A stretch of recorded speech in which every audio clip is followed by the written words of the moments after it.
Trader is back with a brand new video. Today I'm going to be showing you the birds in my backyard. Look, there is an ibis. An ibis has a long neck with a large down-curved pointed beak, a roundish body and long legs with partially webbed feet. Look at all these pigeons. Pigeons are stout-bodied birds with short necks and short, slender beaks. Here comes a cockatoo. Cockatoos are native to Australia. They are a type of bird in the parrot family. They have crests on top of their heads, and cockatoos are usually black and white in color.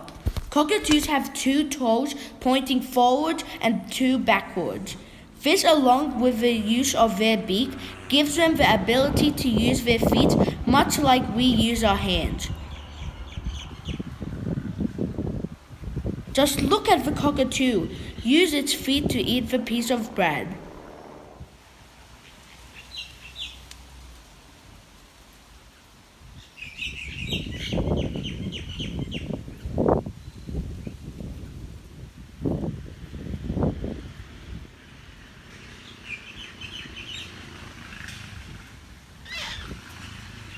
Anyways, thanks for watching. Hope you have enjoyed. Please like, subscribe, and slap the bell so you never miss one of my brand new videos. Bye! And don't forget to comment down below what I should do next.